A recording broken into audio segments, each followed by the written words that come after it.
Quick note before we get started. If you're listening to this early on Saturday, May 10th, and you're in the area, ComEd's 11th annual Switch on Summer, which celebrates the start of summer with the official turning on of Chicago's iconic Buckingham Fountain, starts at 11:30 today in Grant Park. I'll see you there.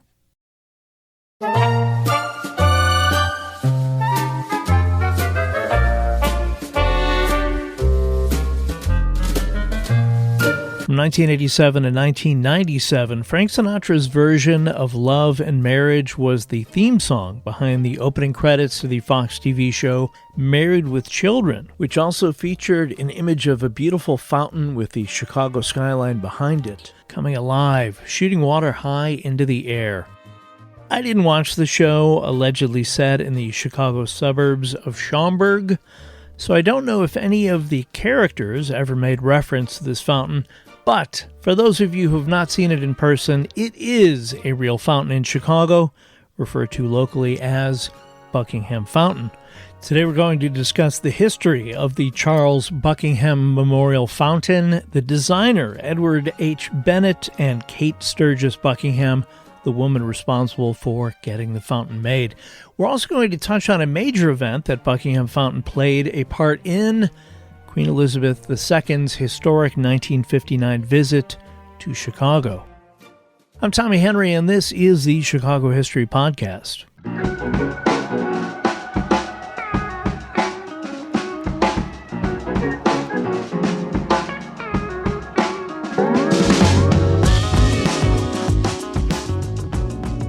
This is an enhanced and re-recorded version of the original episode on this topic that was released in August of 2020, which didn't really talk much about the Queen's visit in 1959. Enjoy. Born in Zanesville, Ohio in 1858, Kate Sturgis Buckingham moved to Chicago with her family a year later. Her mother Lucy's father, Solomon Sturgis, built the first grain elevator in Chicago. Kate's father, Ebenezer Buckingham, also built grain elevators, banks, and later the Southside Elevated Railway. Kate, her older brother Clarence, and younger sister Lucy Maud grew up in luxury, often taking trips to Europe with their parents. Along the way, they were taught to appreciate the finer things, including art. In October of 1871, the Great Chicago Fire burned for 36 hours, destroying 3.5 square miles in the heart of the city and leveling more than 18,000 structures. 1/3 of the city's approximately 300,000 residents lost their homes, and at least 300 died. The fire not only destroyed the north side home of the Buckinghams, but also the grain elevators along the Chicago River. The family eventually rebuilt the grain business and settled into a new home at 2036 South Prairie Avenue. Their home on Prairie Avenue eventually grew to hold one of the finest private art collections in all of Chicago. In 1873, when Kate Buckingham was 15, she decided to raise Christmas funds for the children in the county hospital, a pretty uncommon act for one so young in those times. With her father's permission, on Christmas Eve she headed to the hospital with gifts for the kids and a Christmas tree, which was set up in the children's ward, adorned by lit candles. Sadly, the candles started a fire, and while no one was hurt, the tree and all the gifts were lost. Undeterred, Kate set out once again to raise money for gifts for each child, which she accomplished. Older brother Clarence Buckingham started out working in the family business and later became a broker and director with the Corn Exchange National Bank and the Illinois Trust and Savings Company. He was involved with insurance, steel, and real estate, and served for some time as the president of the Northwestern Elevated Railroad Company. Clarence was part of the team that helped get the Ravenswood Line, now referred to as the Brown Line, extended to Kimball and Lawrence Avenue. The interest in art instilled in Clarence by his family developed more strongly in the 1890s when he began compiling a collection of exceptional Japanese woodblock prints, assisted by Art Institute curator Frederick W. Gookin and architect Frank Lloyd Wright. According to the Women of the Art Institute page on the Art Institute's website, Kate Buckingham's earliest gifts to the museum were a selection of snuff bottles and miniature figures in jade, lapis, amber, and porcelain, followed by Chinese bronzes, porcelains, Japanese prints, and Gothic and medieval art.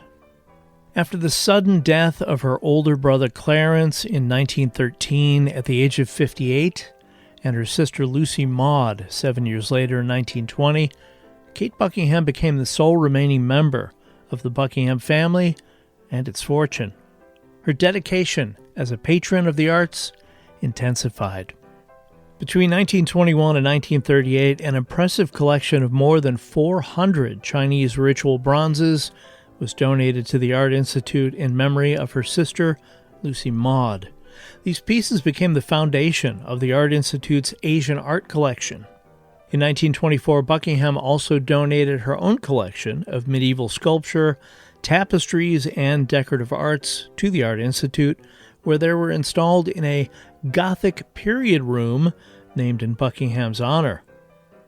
In 1925, Kate Buckingham donated her brother Clarence's collection of thousands of Japanese prints to the Art Institute.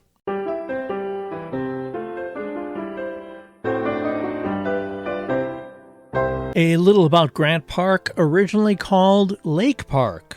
It was renamed in 1901 for Ulysses S. Grant, the 18th president, and is known as Chicago's front yard. It covers roughly 320 acres along Chicago's lakefront and exists mainly because of the decisions made nearly 190 years ago. Back in 1836, the state legislature set up a commission to oversee the building of the Illinois and Michigan Canal. They began selling off land around the site of the old Fort Dearborn to pay for the canal, but for reasons lost to history, the commissioners designated a thin strip of shoreline east of Michigan Avenue between Madison and 11th Streets as a public ground, a common to remain forever open, clear, and free of any buildings or other obstruction whatever. Basically, a park. The Canal Commission added the shoreland between Madison and Randolph Streets to the forever open list in 1839. Chicago is obviously a different city now than it was in 1836, and although structures have been added to Grant Park, along the way there were those who fought to keep Grant Park as an open space in keeping with what those commissioners wrote. For decades, the site that would eventually feature the Buckingham Fountain had been the subject of much controversy. Architect Daniel H. Burnham, so key in the development of Chicago, had planned to build the Field Museum of Natural History in this location in the center of Grant Park, near the city's lakefront, but was thwarted by none other than a businessman by the name of Aaron Montgomery Ward. Yes, that Montgomery Ward. As the story goes, in 1890, Ward, a Chicago merchant and pioneer in the mail order business, looked out his office window at 10 South Michigan Avenue in disgust. The area east of Michigan Avenue was an eyesore, a city dump filled with the charred remains of the Chicago fire from nearly 20 years before, with shanties and poorly constructed stables and halls where dogfights and wrestling matches were held. He is quoted as saying to his attorney, George P. Merrick, quote, "Merrick, this is a damned shame. Go and stop it." For the next 20 years, that's what they did. When Burnham tried to have the Field Museum built where the Buckingham Fountain is currently, Ward mounted 4 Illinois State Supreme Court battles to prevent the building's construction at this location to keep the park's lakefront view free and clear of any obstructions. A June 27, 1908 article in the Chicago Tribune lends a little clarity to Ward's efforts to make sure Grant Park would not be occupied with buildings of any description. He had purchased land next to the park. After Ward won his final case in late 1910, the South Park Commission, wishing to avoid continued battles with Ward, left the site undeveloped. Ward died 3 years later. When you pass by or visit Grant Park, you should quietly thank Montgomery Ward.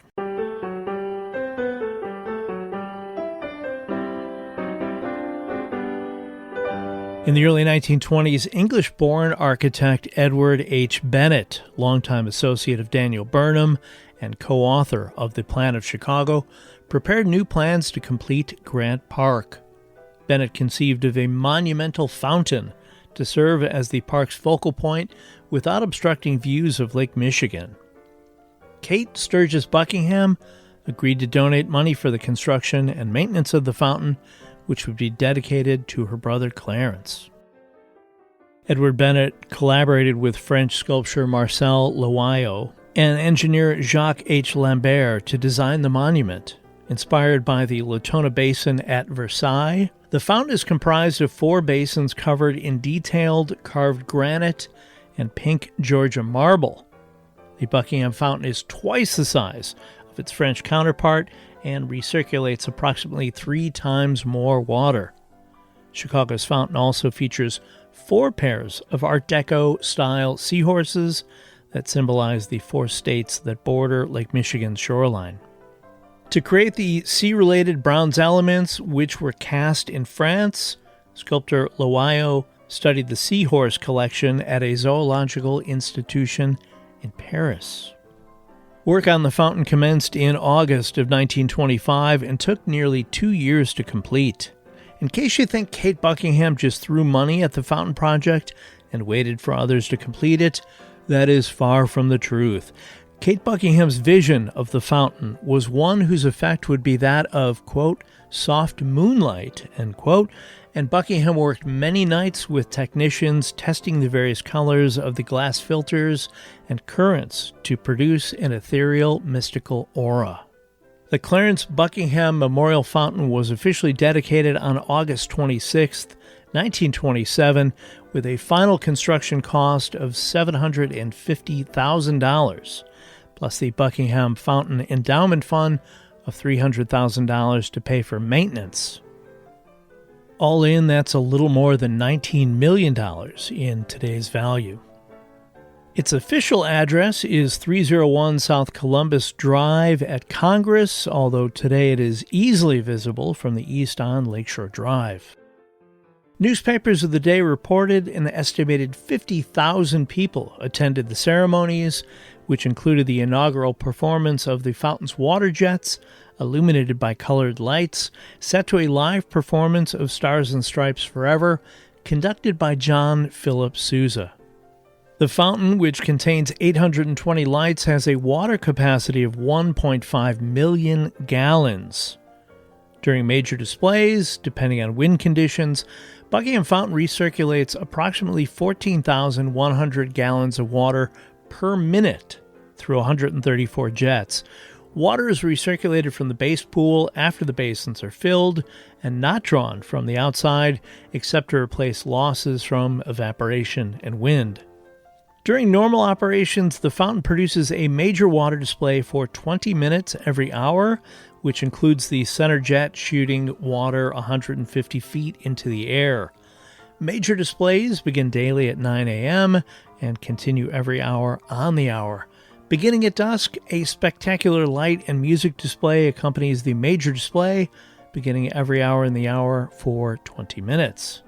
Each evening, the final major display begins at 10:35 p.m.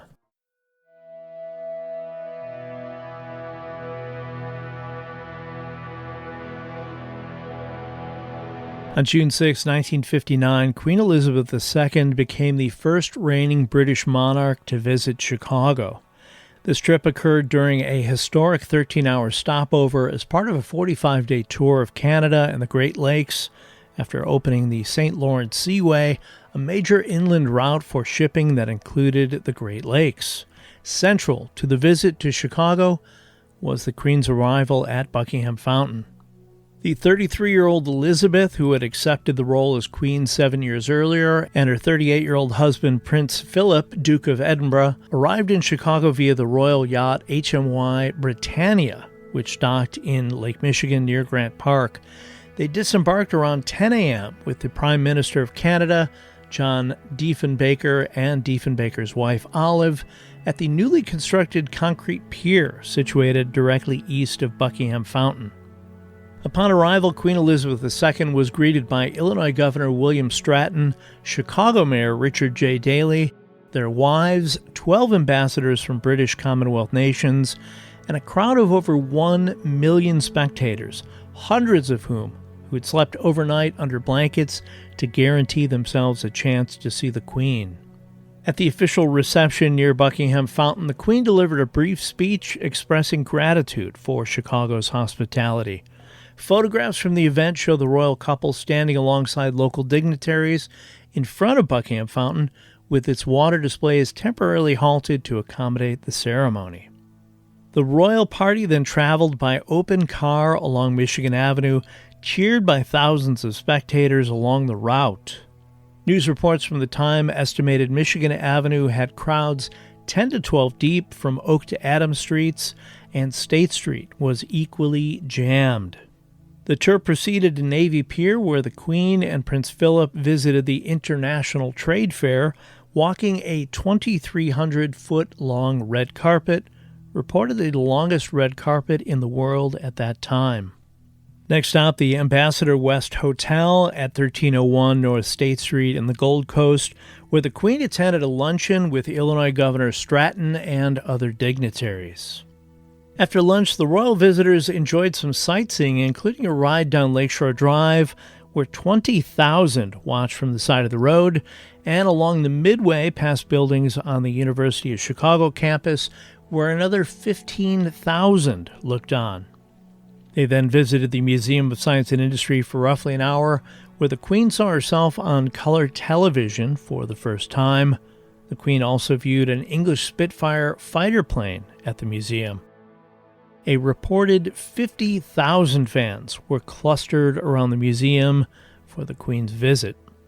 The tour continued north to the Art Institute of Chicago, 25 minutes behind schedule, where the Queen was reportedly impressed by the dozens of miniature throne rooms and the 13-foot-high El Greco painting, The Assumption of the Virgin.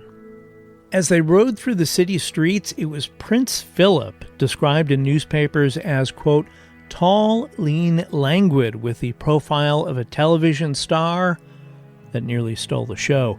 Teenagers, as well as their mothers, shrieked with excitement and burst into applause whenever they saw the 38-year-old Philip. Wearing a gray suit and an old brown fedora for part of the day, Philip left his hat in the car whenever the auto stopped, forcing police to stand guard lest a souvenir hunter tried to steal the hat. By 6:15, after a short rest, the Queen and Prince Philip made their way to a reception at the Drake Hotel, where Elizabeth greeted 7 governors, 24 mayors, city council members, and labor leaders. Soon, a nagging problem finally needed to be addressed. The Queen had a toothache. Fortunately, Dr. Norman R. Olson of suburban Glencoe, Illinois, had an office on the first floor of the Drake Hotel. I can't imagine how that call went. Hi, is this Dr. Olson? Yes, but I'm closed for the night. I understand it's getting late, but the patient is kind of important. It's the Queen of England. Gulp. The Queen spent 20 minutes in the dentist chair getting an emergency filling to replace one that had fallen out. Led by the Black Horse Troupe of Chicago's Medina Temple, the royal procession traveled to the Conrad Hilton Hotel at 8 p.m. for a formal dinner hosted by Mayor Daley. As Queen Elizabeth entered the hotel, decorated with 75,000 red roses for the occasion, onlookers noted her outfit of white satin and a tiara of emeralds and diamonds with matching jewels in her earrings, necklace, and bracelet. With nearly 1,000 guests in attendance, throngs of colorfully dressed women and formally attired men applauded warmly as the royal couple moved to their places of honor at their table.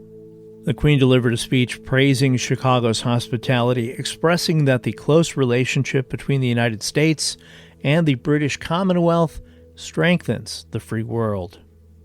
Quote, our independence is founded on mutual respect and a common wish to protect the weak and to spread individual freedom.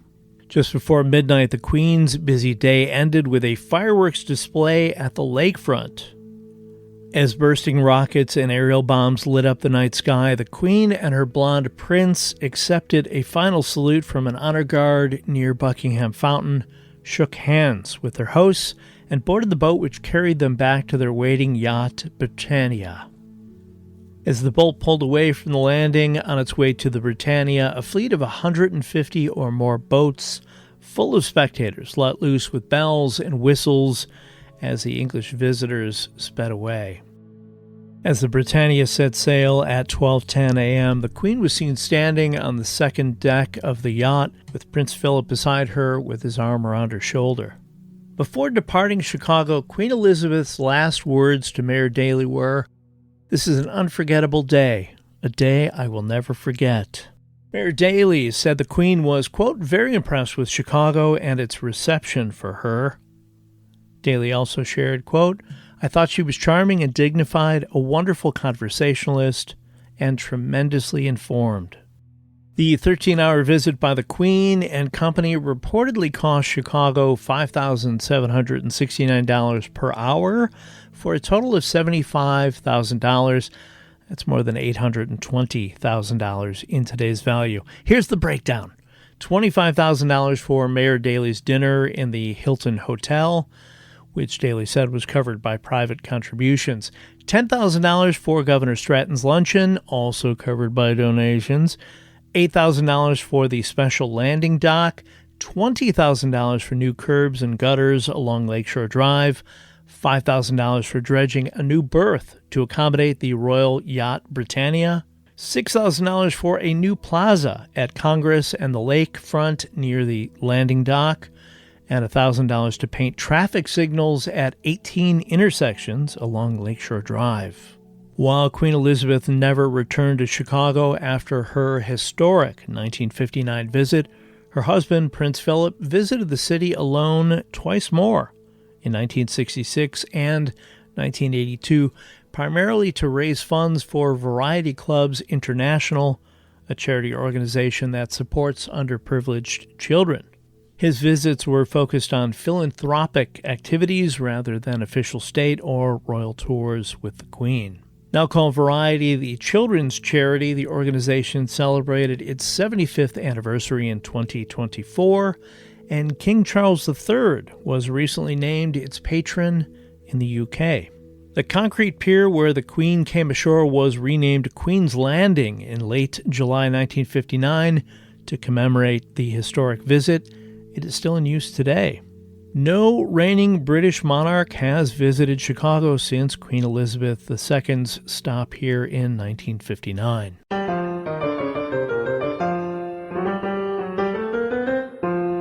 From its opening in 1927 and well into the 1970s, the Buckingham Fountain was manually operated, primarily by two men, each working 12-hour shifts. By the early 1980s, the Chicago Park District entered into a contract with Honeywell to fully automate the operations. While the computer was located on site, the actual monitoring took place remotely off-premises. For the first few years, the monitoring system was based in the Chicago suburbs, but by the mid-1980s, the monitoring system was moved to Atlanta, Georgia. It returned to suburban Chicago in 1994.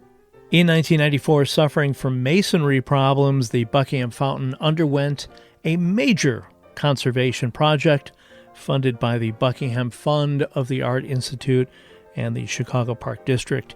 Between 2009 and 2012, additional repairs were made at the fountain, including landscape improvements and plumbing and computer upgrades. Back in 1995, it was announced 7 projects by Chicago architects won prestigious National Design Awards from the American Institute of Architects. The year before, Chicago had been shut out of the category, but came back strong in 1995, taking 5 of 14 awards, the most won in the city since the awards program started in 1949. Chicago was also honored in the interiors and urban design categories, bringing the total to 7. For the architecture awards, I should point out there were 425 entries, One of the winning projects was the restoration of the Clarence Buckingham Memorial Fountain, led by architects Uriel Schleyer and Jerry McIlvaine of the Harry Weiss Associates firm. The 68-year-old fountain's crumbling concrete frame was replaced, and its sea-themed Beaux-Arts exterior was meticulously restored. Architect Edward H. Bennett went on to help plan the 1933 Chicago Century of Progress exhibition. He died in 1954. In 2008, Edward Bennett's grandson, Edward Bennett III, donated a sizable collection of Bennett's personal papers, drawings, photographs, and personal notebooks for the 1909 plan of Chicago to Lake Forest College. Images are available in Lake Forest College Library's digital collections. I will have links in the show's notes. Kate Sturgis Buckingham died in her home at 2450 North Lakeview Avenue in Chicago's Lincoln Park neighborhood on December 14th, 1937, at the age of 79, and is buried in Woodlawn Cemetery in Zanesville, Ohio, with her family. The day after her death, the Tribune included the line, "To tell the life story of Kate Buckingham would be to tell the story of Chicago." The ever-generous Kate Buckingham, never married and without children, left more than $500,000 to friends and relatives. She left another $126,000 to her maid, chauffeur, children of her caretaker, her nurses, doormen, and even elevator operators at the Lakeview building in which she resided. That, by the way, would be roughly $14 million in 2025 money. She left another $3.1 million for art and cultural organizations, including $2 million to the Art Institute of Chicago. Whenever the subject of generosity was raised, Kate Buckingham responded, "I did no more than I ought to as a good Chicagoan." One of the Chicago monument that Kate Buckingham helped bring to fruition is the Alexander Hamilton statue at the northernmost section of Lincoln Park in the triangle formed by Diversey, Sheridan, and Stockton. Kate Buckingham had her family home on South Prairie Street razed in 1925. The building on Lakeview Avenue where she lived out her days is still there. Architect Edward Bennett's former home on 89 East Deer Path Road in Lake Forest, Illinois, designed and built in 1916, was known as Bagatelle, modeled after its namesake French country house, Le Château de Bagatelle. The French Renaissance-style estate is still there and is listed in the National Register of Historic Places. It features 3 buildings on 2 acres with a 9,300-square-foot home, a coach house, and a studio that was added in 1936. According to Crane's Business, the home had been owned and occupied since 2005 by Alan Lacey, the final chairman and CEO of Sears, Roebuck & Company, before its acquisition by Kmart, when it was listed in 2015 for $4.25 million. It sold in 2017 for $2.664 million. In 2013, the Chicago Park District upgraded the Buckingham Fountain computer system with a non-proprietary Allen Bradley PLC system. Today, all the automation and monitoring for the Clarence Buckingham Memorial Fountain takes place on site. James O'Donnell Bennett, a columnist for the Chicago Tribune, writing about the fountain just a week after its dedication in 1927, said in part, "In a week, the Buckingham Fountain has captured the imagination of the town, enlarged its aesthetic sense, and done it spiritual good. The gift is more than a memorial to Clarence Buckingham. It is an expression of the lake by which it is fed and which it extols.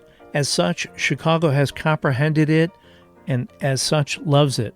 It is the lyric of the lake.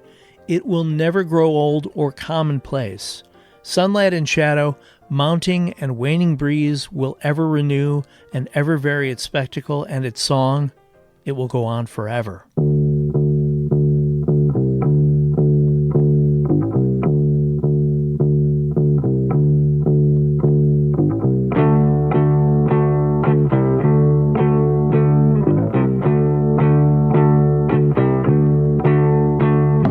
Thanks for listening to today's episode about Chicago's Buckingham Fountain and Queen Elizabeth's 1959 visit. If you have any questions, anything to add, or just want to say hi, feel free to send me an email at chicagohistorypod@gmail.com. I have links to items related to this episode in the show's notes. Anything you buy through those links, not just the ones listed, may generate a small commission for this podcast at no additional cost to you. The art for most Chicago History Podcast episodes comes from my longtime friend, John K. Schneider. Gracias, amigo. If you need creative work done, John K. is the dude for you. Reach out to him at angeleyesartjks@gmail.com. I will be back soon with more stories from Chicago's history. Until then, get out and explore when possible. Learn more about whatever city you live in, and stay safe.